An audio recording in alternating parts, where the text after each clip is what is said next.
nós estamos aqui no Parque Estadual Serra do Intendente e a gente está com essa vista incrível para compartilhar com vocês. A gente deu a volta tudo ali por trás, na parte de cima do Cânion do Peixe Tolo, e nós vamos compartilhar com vocês como chegamos até esse lugar. Curtiu? Então acompanha o vídeo até o final, que a gente vai mostrar para vocês quais foram os principais desafios.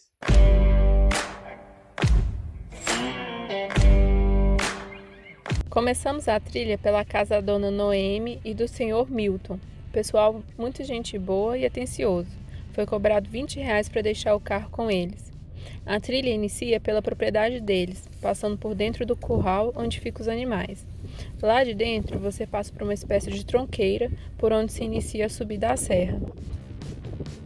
É uma subida forte, alternando entre cascalho e regiões sem trilha ou de trilha pouco definida. Após cerca de 2 km é vencido um desnível de 380 metros e você tem a vista de uma das bordas laterais do cânion. A partir dali, a missão é contornar ele por trás e acampar próximo ao mirante da borda oposta. O próximo ponto de interesse é o mirante do cânion, que está no quilômetro 5. Lá é possível avistar um belo horizonte onde tivemos a sorte de ver um lindo arco-íris se formando.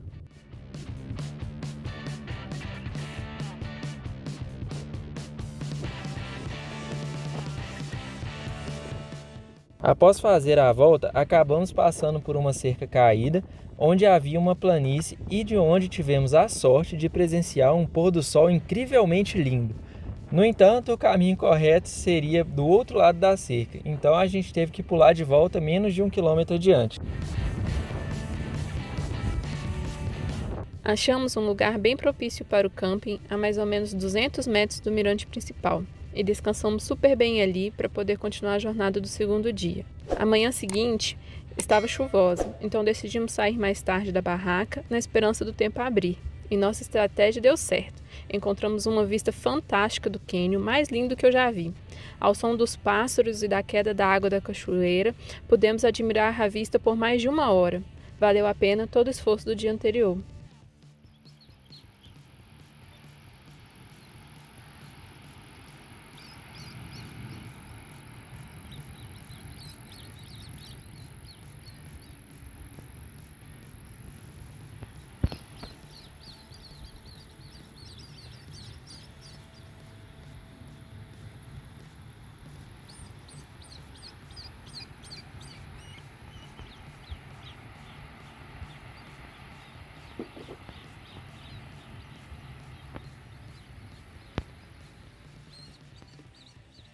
Afastando do cânion para iniciar a descida, passamos ainda em um mirante muito interessante, de onde é possível avistar a cachoeira Rabo de Cavalo.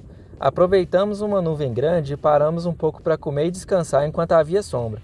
De lá, são mais 4,5 km até finalizar a descida da serra e interceptarmos a estrada.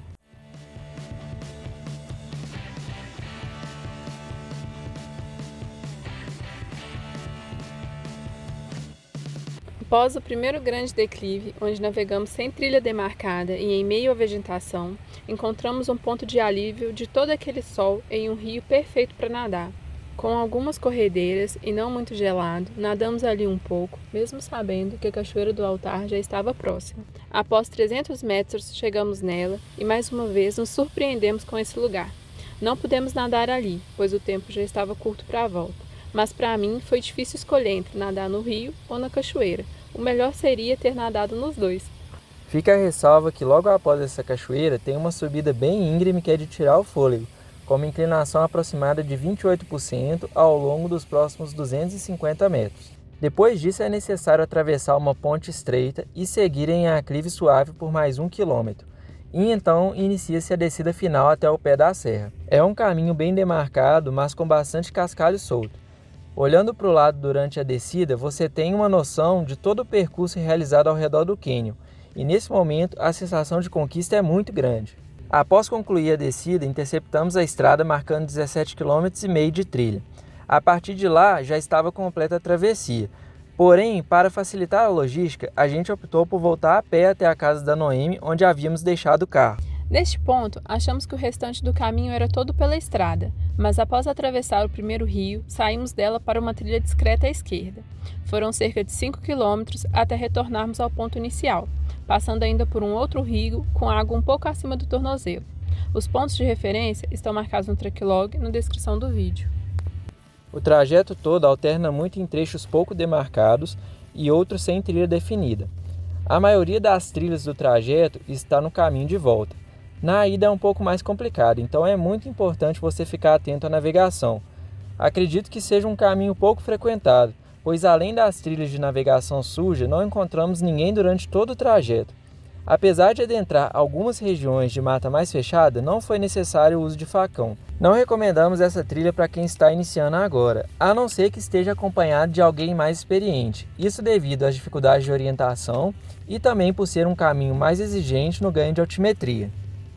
A trilha passou por vários pontos d'água, porém quase todos com fluxo baixo, o que pode indicar escassez dependendo da época do ano. Em todos os pontos de água que encontramos no caminho, a água era transparente, mas um pouco amarelada. Mesmo utilizando o clorim, decidimos filtrá-la com um pano e ferver antes de tomar. O gosto era um pouco diferente, parecia um chá. Não sabemos se ela era segura para o consumo, mas tomamos e não passamos mal. É recomendável também gerenciar muito bem a carga que está sendo levada e fazer o uso de bastões de trilha. Isso porque o caminho conta com um desnível consideravelmente alto e o bastão irá auxiliar no equilíbrio do corpo e na distribuição do peso, protegendo principalmente os joelhos de sobrecarga. Apesar de todas as dificuldades, foi uma das trilhas mais imersivas que já fizemos. Paisagens incríveis e ambientes com aparência intocada. Não encontramos outra alma viva no caminho que não fosse a nossa. Com certeza, uma das melhores rotas que já passamos.